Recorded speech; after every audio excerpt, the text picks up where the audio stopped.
to Swami Srila Prabhupada. His Divine Grace Srila Prabhupada Ki Jai. So this morning we're going to begin with the second chapter, text number 54. We're going to read from that. And as usual, we'll give a little recap on where we're up to. It's always good to give us some context.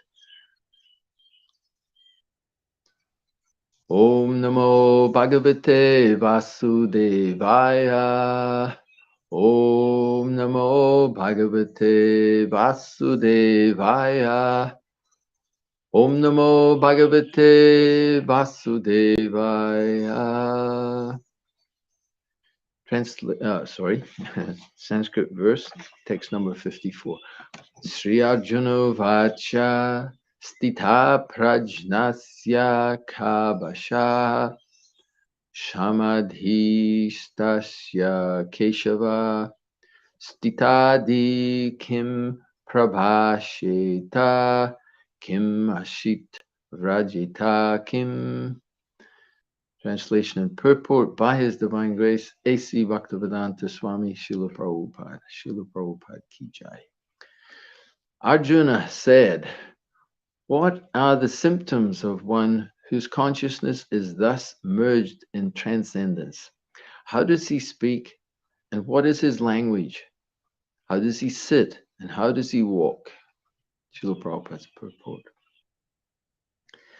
As there are symptoms for each and every man in terms of his particular situation, similarly, one who is Krishna conscious has his particular nature, talking, walking, thinking, feeling, etc. As a rich man has his symptoms by which he is known as a rich man, as a diseased man has his symptoms by which he is known as diseased, or as a learned man has his symptoms, so a man in transcendental consciousness of Krishna has specific symptoms in various dealings. One can know his specific symptoms from the Bhagavad Gita. Most important is how the man in Krishna consciousness speaks, for speech is the most important quality of any man. It is said that a fool is undiscovered as long as he does not speak. And certainly a well-dressed fool cannot be identified unless he speaks. But as soon as he speaks, he reveals himself at once. The immediate symptom of a Krishna conscious man is that he speaks only of Krishna and of matters relating to him. Other symptoms then automatically follow, as stated below. Om Agana Timirandasya Ghananjana Salakaya Chakshurun Militam Yena Tasmai Sri Gurave Namaha. I was born in the darkest of ignorance, and my spiritual masters forcing me to open my eyes with the torchlight of transcendental knowledge. I offer my humble obeisances unto his lotus feet. Translation once more. Arjuna said, "What are the symptoms of one whose consciousness is thus merged in transcendence? How does he speak, and what is his language? How does he sit, and how does he walk?"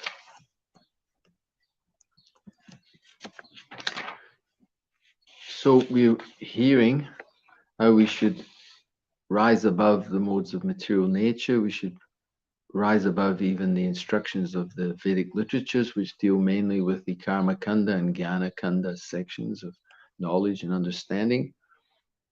And we should come to the platform of devotional service.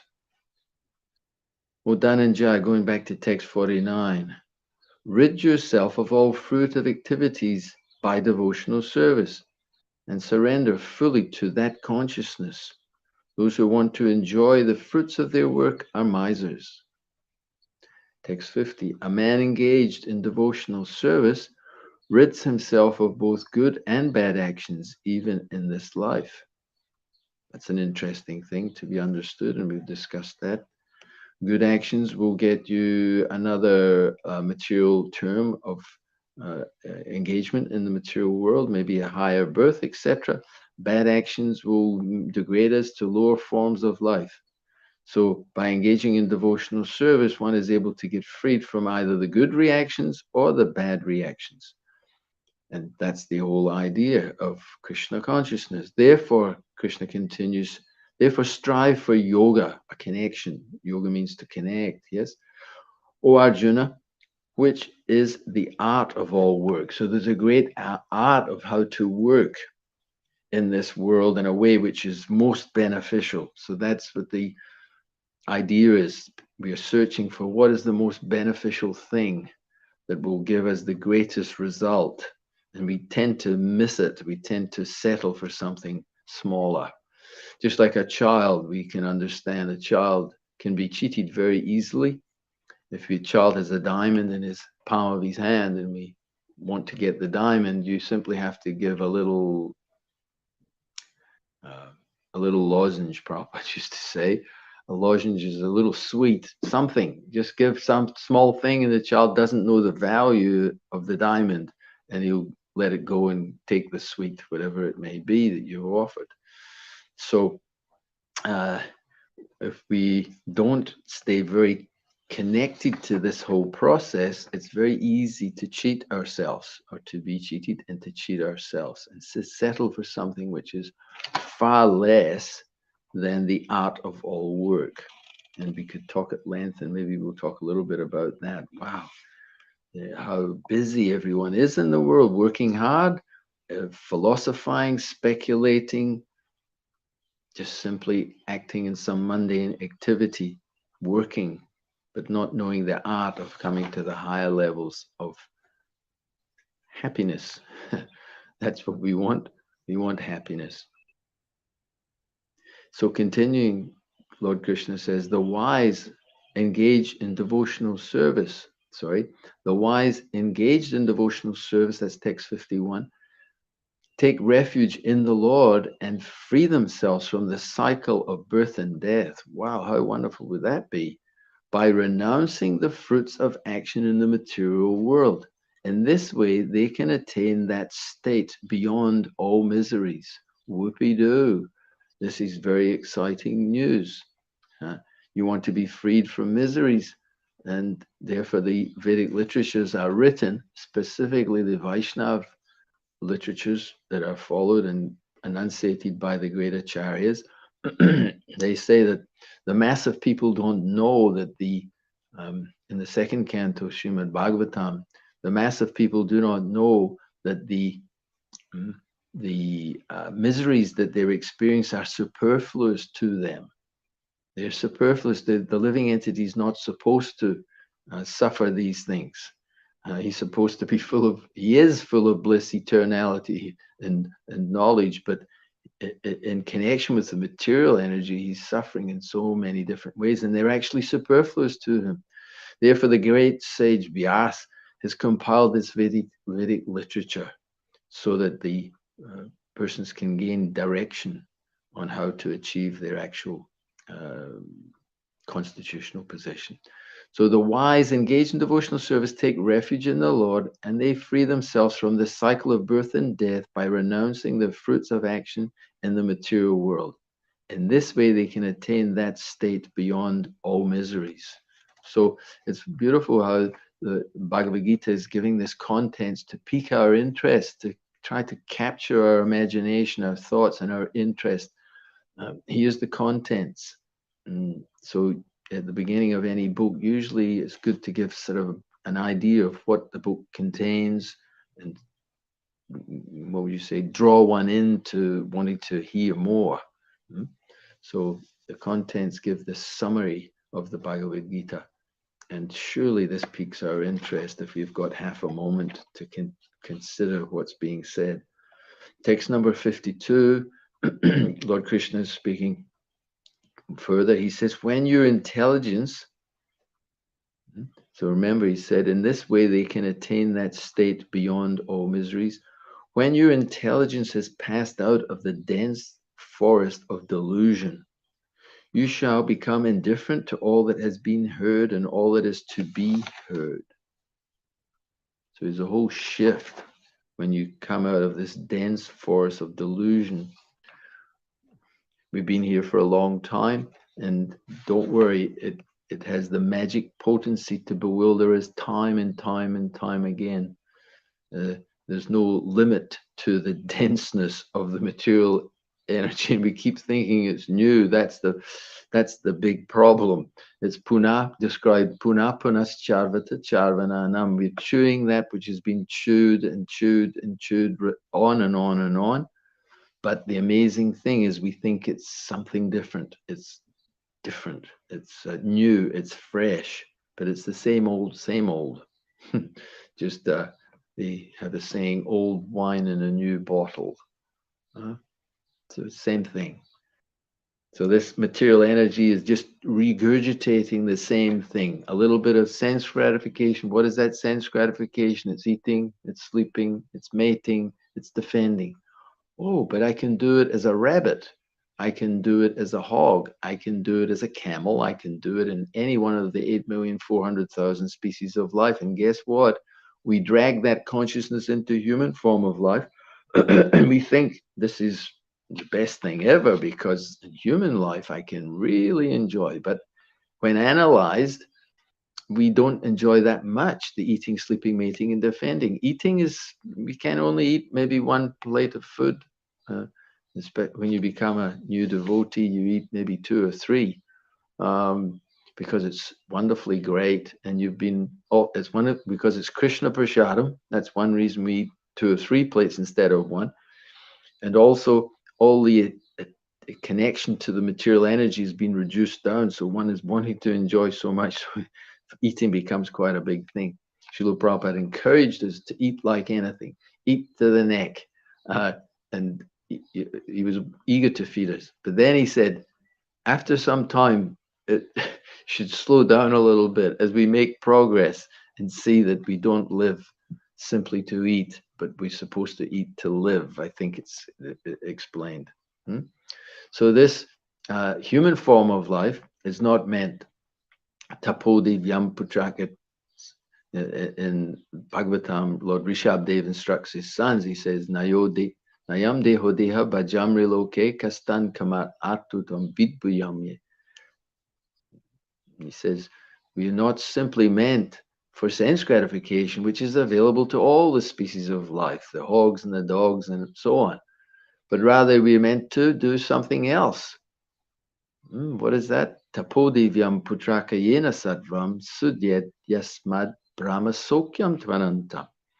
We want brahma sokyam, we want spiritual, we want happiness, but when we look at it, we want supreme happiness in the material world. We want lots of happiness. We want unlimited happiness.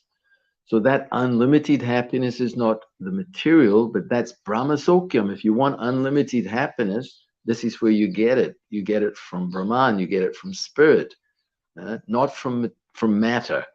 Matter can't deliver what you want. Oh, yes. So you got a bit of a problem. So the problem is that you're stuck, as this verse 52 says, we're stuck in the dense forest of delusion, and we've not really come into our human existence until we begin to inquire. Atato Brahma Jignasha. And we may not have even done that as devotees. We've come along and we're not so much. Many devotees say yes, they were. They were reading books on yoga and books on self-realization, and God bless those great souls. And they came in contact. But many of us take to devotional service, Krishna says, that we take for various reasons. Usually we're in a distress situation. We may be a little inquisitive. We may want some material benefit in some way. So we come with ulterior motives. So we're wanting this happiness, which is available beyond the dense forest of delusion. And then going on to text 53, then Krishna says, when your mind is no longer disturbed by the flowery language of the Vedas,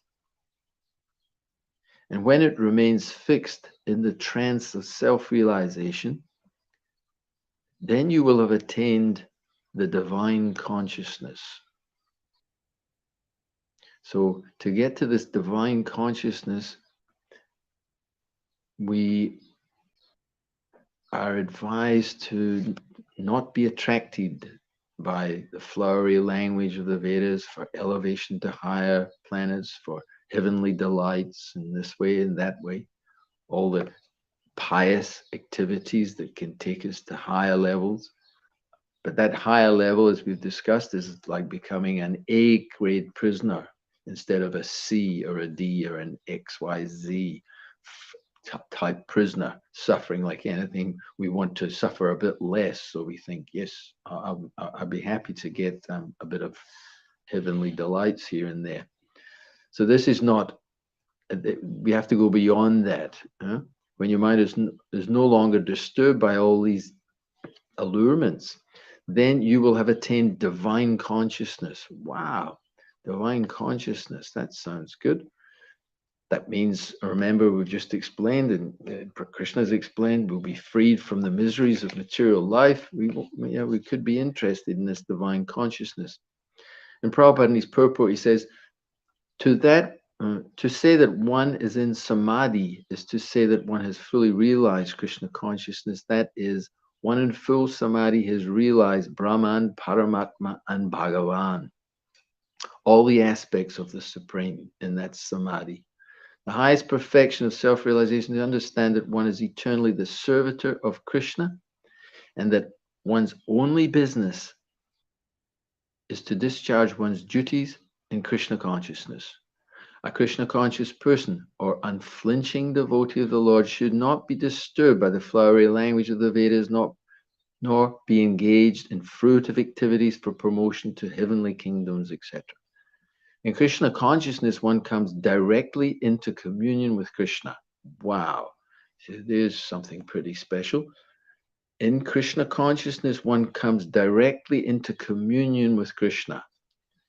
And thus, all directions from Krishna may be understood in that transcendental state.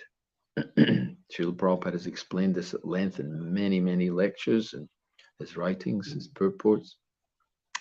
This is the transcendental state where one can actually receive communion with Krishna, and the directions will come directly from Krishna. And we get directions from Krishna through the external manifestation of the super soul within, called the external manifestation of super soul is the spiritual master. So we can gain that when we, let's say it this way, when we're not at this stage, put your hand up. If you're not at that stage, direct communion with Krishna, we get a little glimpse occasionally when we chant properly. We get a little, when we take darshan of Krishna, and we think, oh, there's some connection here. I'm so we get little glimmers, and those little glimmers are spiritual light, which inspires the heart to continue. Yes, this is what I want. And guess what happens then? Maya comes in and covers us because we're in the material world. So that little glimmer is there, but because we're in this material world, it's full of darkness. So darkness floods in. Light usually floods in, but let's say the little glimmer, we're so chanchalam hi mana Krishna pramati balavadritam. The mind is restless, turbulent, obstinate, and very strong, and trying to control it, to be fixed, as it says in samadhi, to be fully Krishna conscious. We get a touch of it and then flicker, flicker, flicker. That's the nature of the mind. So we're learning how to bring the mind under control and how to focus it away from the allurements of the world and to be focused more and more. 24 hours a day, the essence of all advice is given by Rupa Goswami in his Upadeshamrita. He says the essence of all advice is to utilize one's full time 24 hours a day. And in purport, Srila Prabhupada further qualifies that 24 hours a day. He says it's not just, he says 24 hours a day, every minute. And then he qualifies it with the very next short sentence, every second. So we'll see this if we look for it in the pages of the Bhagavad Gita and Bhagavatam. Tivrena bhakti yogena. Tivrena means the intensive practice of devotional service. Nasta prayashu abhadrashu nityam bhagavad. Nityam bhagavata sevaya. Nityam it means eternal. Always hearing the Bhagavatam. And if you're not hearing the Bhagavatam, you're chanting Hare Krishna. If you're not chanting Hare Krishna directly because of some circumstance, you're thinking of Krishna in this way, in that way. The ninefold process of bhakti, Shravanam, Kirtanam, Vishnu Smaranam, and so on. All the processes are there. So this is the gradual process of purifying the heart and mind and consciousness so that we can no longer be absorbed in this external world, but always at every moment, we are able to remember Krishna, talk about Krishna, speak about Krishna, chant Krishna's name externally or internally within the mind if we're not able to verbalize it. This in Krishna consciousness, one comes directly into communion with Krishna, and thus all directions from Krishna may be understood in that transcendental state. And Srila Prabhupada revealed that occasionally that he was directed. One time he was asked how he selected the GBC members at that time, and he said, like that, and somebody offered, oh, Krishna gives you the intelligence. Krishna says in Bhagavad Gita that to those who surrender, I give the intelligence. So Krishna is giving the intelligence, and in that way, Srila Prabhupada's response at that time, on that specific occasion, was no. He said, Krishna directly tells me. So we get an idea of the direct communion that Prabhupada is speaking about these purports. One is sure to achieve results by such activities and attain conclusive knowledge. One has only to carry out the orders of Krishna or his representative, the spiritual master. So continuing for today's verse, Arjuna said, what are the symptoms of one whose consciousness is thus merged in transcendence? How does he speak and what is his language? How does he sit and how does he walk? Srila Prabhupada's purport. Continuing, as there are symptoms for each and every man in terms of his particular situation. So we read this bit. I think we stopped at some. Did I go? No, we went. Yeah, I'll read the purport. It's only a short purport. With our summary bringing us up to. As there are symptoms for each and every man in terms of his particular situation. Similarly, one who is Krishna conscious has his particular nature, talking, walking, thinking, feeling, etc. As a rich man has his symptoms by which he is known as a rich man, as a diseased man has his symptoms by which he is known as diseased, or as a learned man has his symptoms, so a man in transcendental consciousness of Krishna has specific symptoms in various dealings. One can know his specific symptoms from the Bhagavad Gita. Most important is how the man in Krishna consciousness speaks, for speech is the most important quality of any man. It is said that a fool is undiscovered as long as he does not speak, and certainly a well-dressed fool cannot be identified unless he speaks, but as soon as he speaks, he reveals himself at once. The immediate symptom of a Krishna-conscious man is that he speaks only of Krishna and of matters relating to him. Other symptoms then automatically follow as stated below. Text number 55. We can't wait. We want to know, what is this?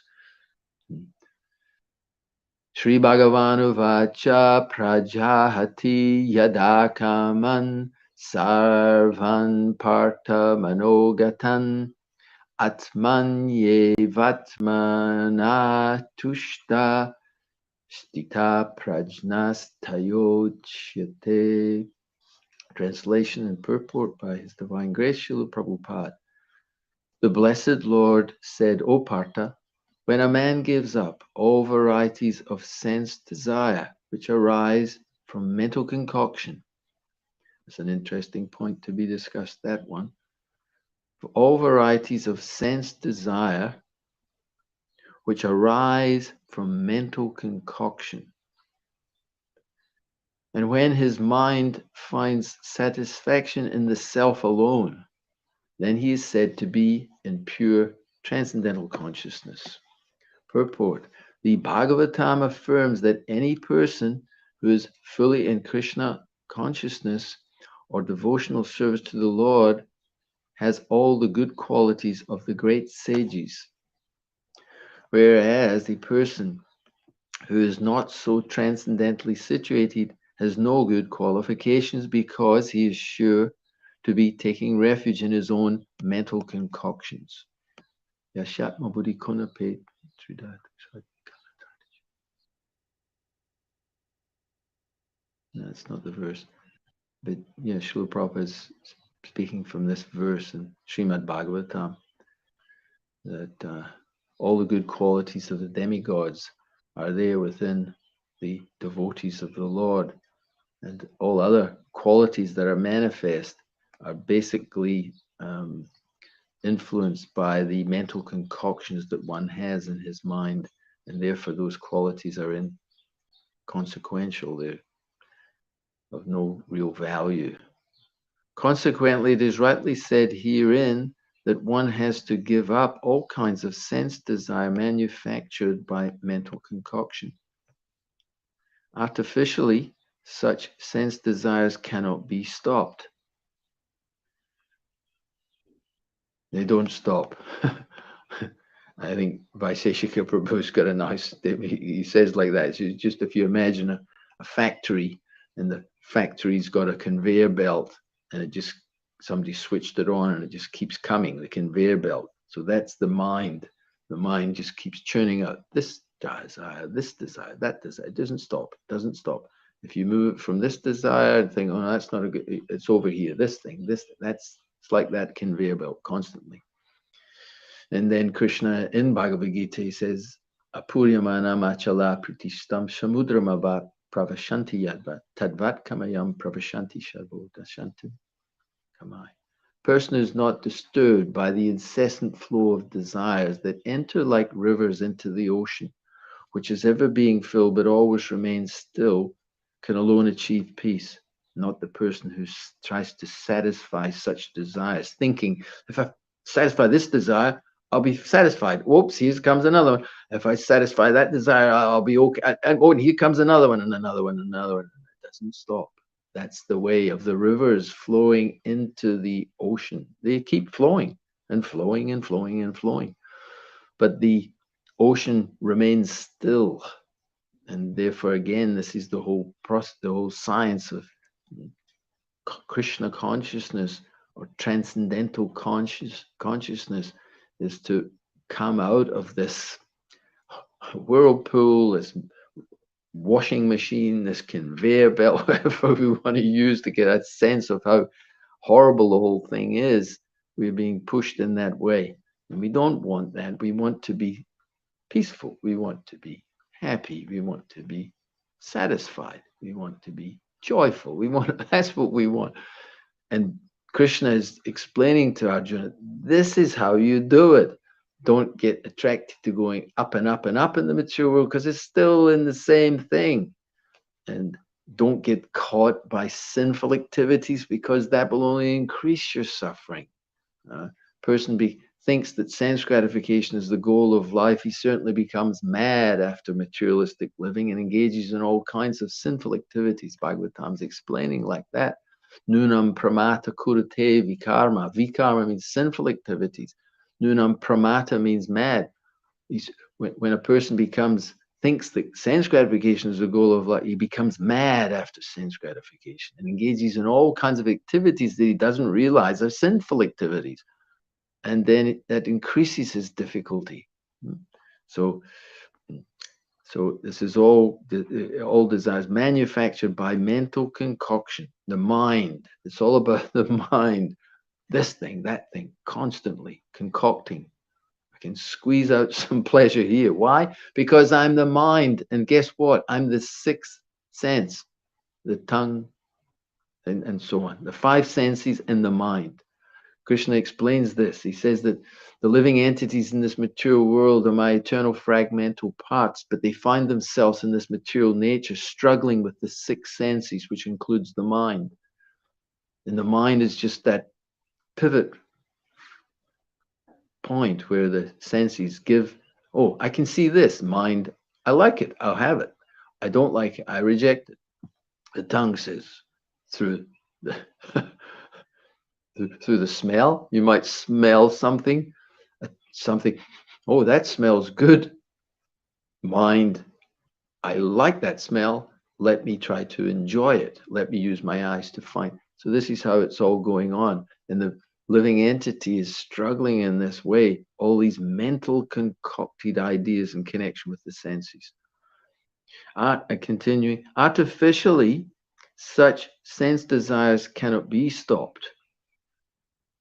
You can't stop them. They're going to keep coming. But if one is engaged in Krishna consciousness, then automatically sense desires subside without extraneous efforts. The more we're engaged, there's a nice one. One Prabhu put out. He said that to get rid of the weeds in the garden of our consciousness, we fill it up with flowers of bhakti. So if we fill up the garden, pack it out with flowers of bhakti, then the weeds of material desires can't grow in that garden. So it's a very nice statement. So if one is engaged in Krishna consciousness, we fill ourselves with these 9 processes of devotional service, then we won't have time. We won't have inclination even, possibly, if we're really onto it. Automatically, sense desires subside without extraneous effort. That is the wonderful process of Krishna consciousness. Because it is so simple, where it's seen by the great yogis and gyanis. They think, oh, this bhakti process it's all about eating. We were reading, singing Bhaktivinoda Thakur's one of his bhajans, and it noted that in 2 of the verses, in the 5th verse and the 7th verse, there was statements about when I taste the shak which is offered to Lord Chaitanya, my happiness knows no bounds. I'm very happy. And then in another one of those verses, he says, and by taking prasad, people think, well, this is sense enjoyment. Yes, it is. It's sense enjoyment. It's transcendental sense enjoyment. We have senses. We are sentient beings. We have a body in the spiritual world. We are individuals in the spiritual world. And we enjoy in the spiritual world through transcendental spiritual senses.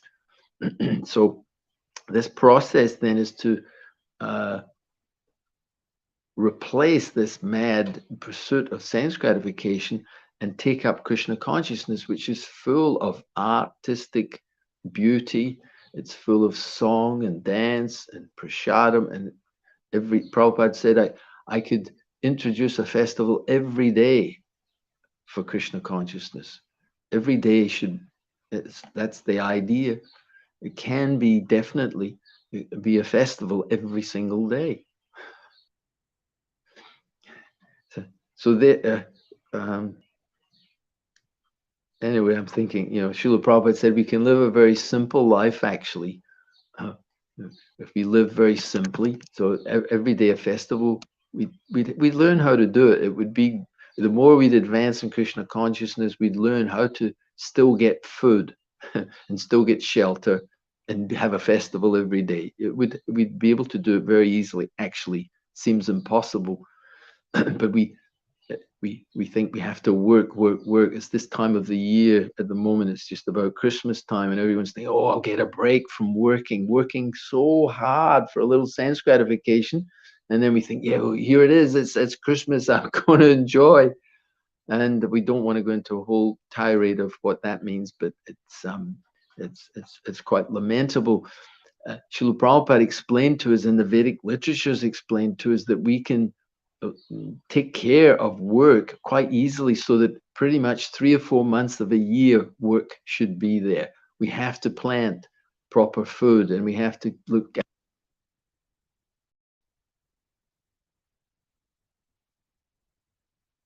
I'm sorry for that. I usually turn it off. Oh, yep. Sorry. So where did we get? Yeah. So we go back to that. I was thinking of the person, actually. It's very interesting. The person who called, I was thinking of them to give them a call, and I haven't spoke to them for quite a few weeks. And here we go. A person that's like that sometimes. I'm sure you've had that experience. Um, So then I really got lost by telling you that. Going back. Yes, we don't need so much time.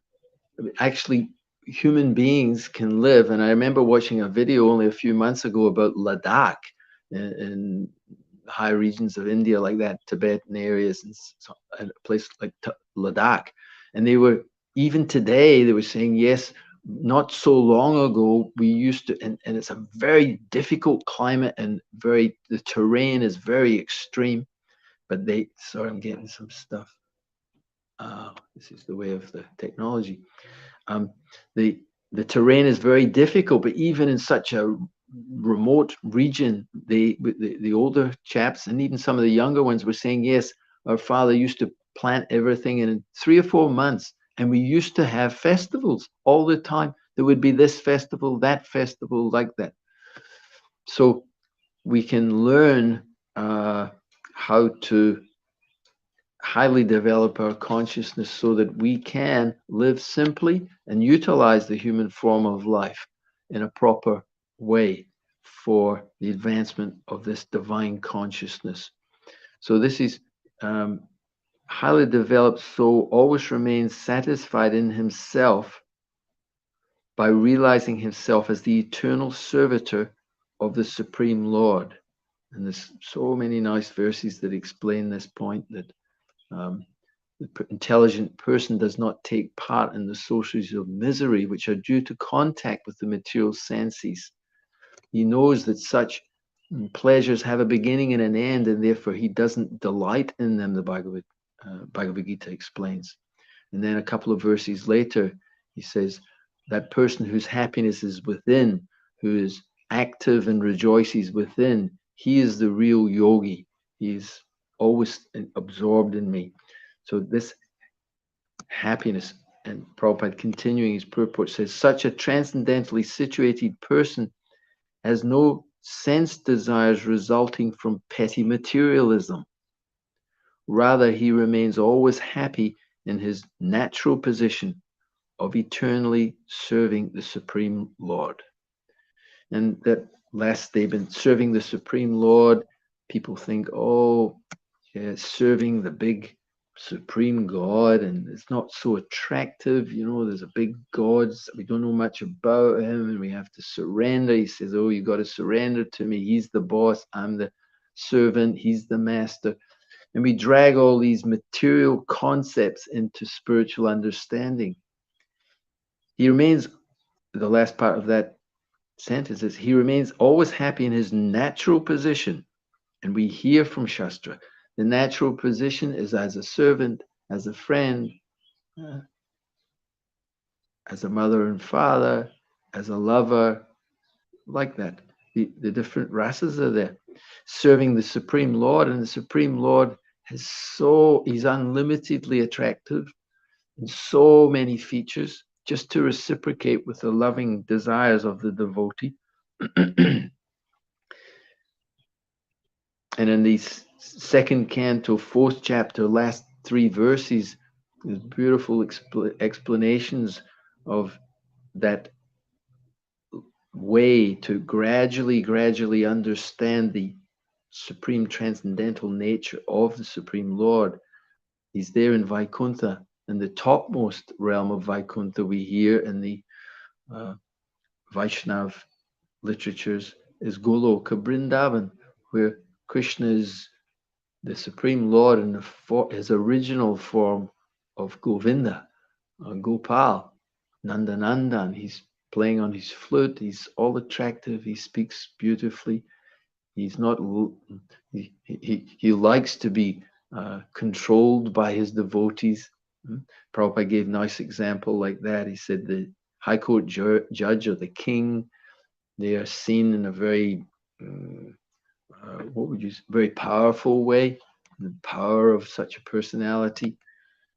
But they have their intimate circle, they have their family members. When the king goes home, the family members don't relate in that way.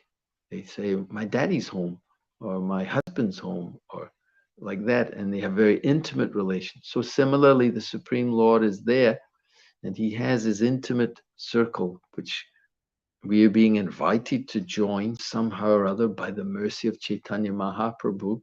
We cannot falsely jump, but we can pinch ourselves and realize that we're being offered this great, inconceivable mercy.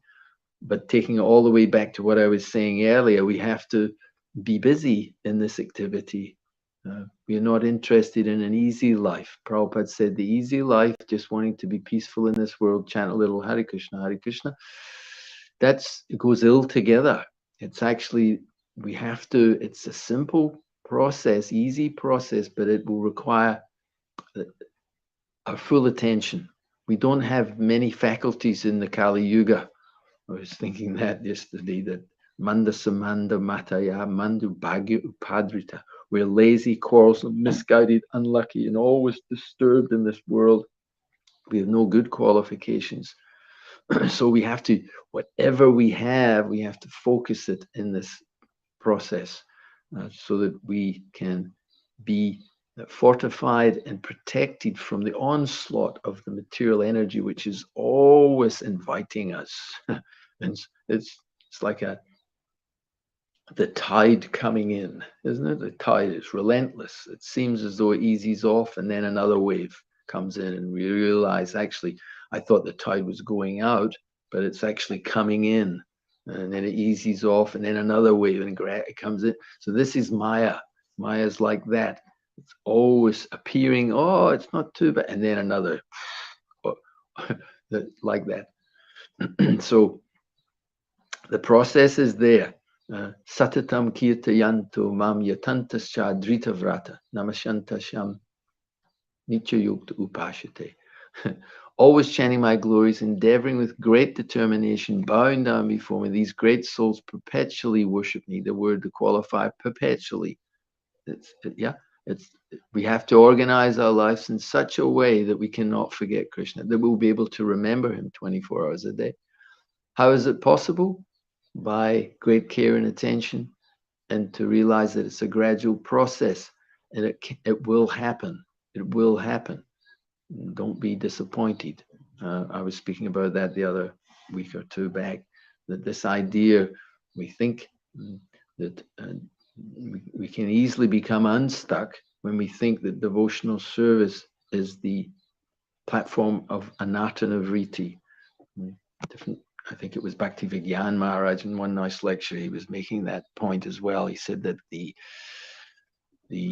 called it the desert of anartha-nivriti. So we get all inspired, we ado shraddha, we get a little faith, and then we begin the bhajana kriya, and ado shraddha, sadhu sangha, we get the association of sadhu sangha, bhajan, and we take up the bhajan, and then we're very excited to take up the bhajan, but then we get to this point of anartha-nivriti. There's all these unnecessary, superfluous things that we really don't need, and we try to move beyond those anarthas, and we think that it's been a long time. It's been 5 years, it's been 10, it's been 20, it's 40 years, and I still have anarthas. Then we think this is devotional service, but actually Bhagavatam says no, the real devotional service begins after anartha-nivriti. That's real devotional service. And you think, oh, well, I haven't even been doing real devotional service. No, you have been doing real devotional service. You have. It begins from the very beginning, ado shraddha.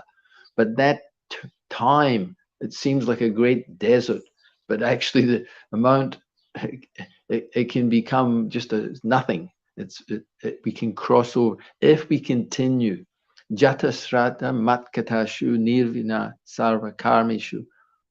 In the 11th canto, Srimad Bhagavatam, 20th chapter, text 27 and 28. This is very beautifully described by the Supreme Lord to Uddhav. And it says that even though one may still be at this platform of sometimes being overwhelmed by the material energy, being attracted by the material energy, one should remain happy, Krishna says. Even that is the case. You may have some attraction for Krishna consciousness, but still you're affected by this material nature.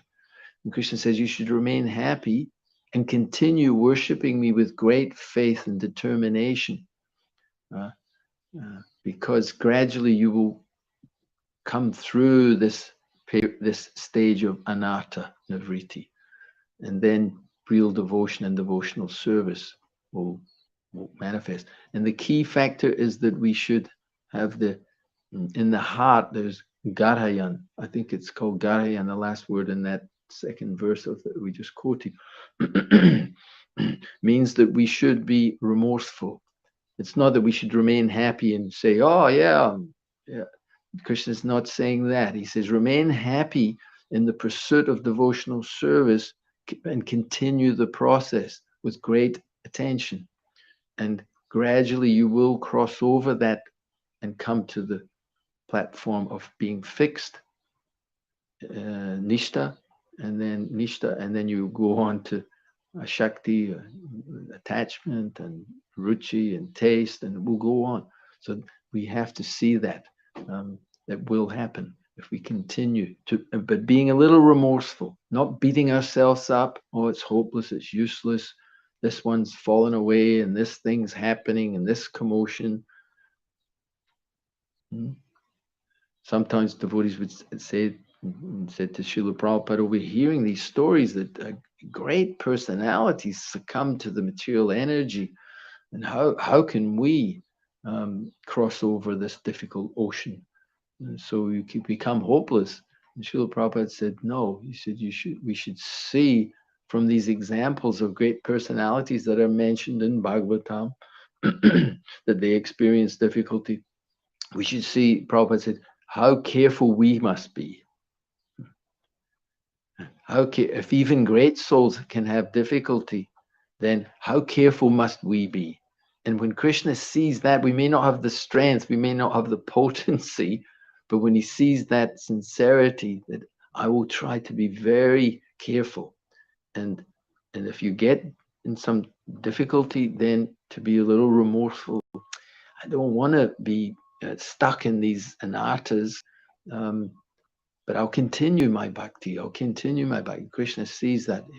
Bhavagrahi Janardan. Krishna knows the intention within the heart. So if we're cheating Krishna, then Krishna knows, and he says, I'll reward according to the surrender. But if he sees that we're sincerely trying, then he will encourage us to continue. So we're going to learn more in the following verses of how we can understand a person whose consciousness is thus merged in transcendence, how they should act. And what comes to my mind is that verse in Bhagavad Gita. Krishna says, touch Srinu, just hear from me.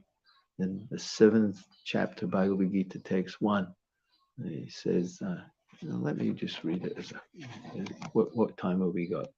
We're getting quite late, so we're going to finish in a minute. I think, yeah. We'll just finish with just quoting that little verse because it's touch Srinu, just hear from me, Krishna says, how by practicing yoga in full consciousness of me, you can know me in full, free from doubt. Where is it? 7-1. Maya Shakta Manapartha Yogam Yunjun Madashraya Asamsayam Samagramam Yata Yasyasi Tatshrinu. Now hear, O son of Pritha Arjuna, how by practicing yoga in full consciousness of me with mind attached to me, you can know me in full, free from doubt.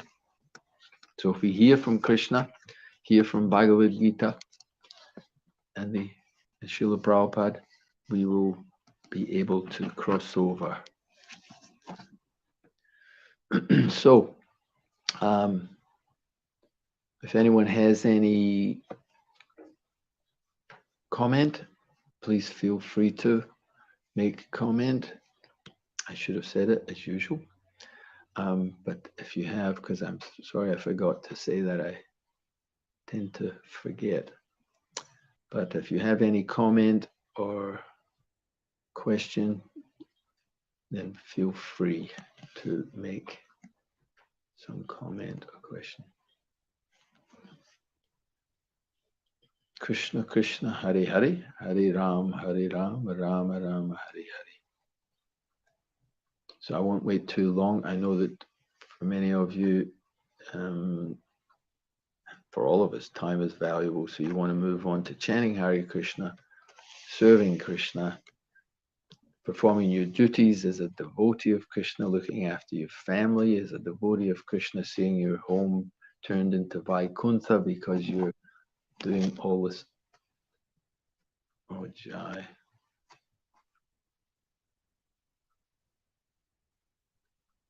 Sorry, I think it dropped out for a second.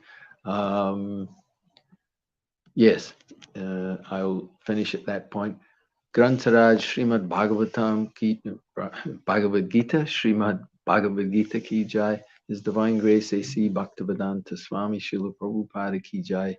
Anantakoda Vaishnava Brinda ki jai. Gaur Premanandi Hari Hari. Hare Krishna.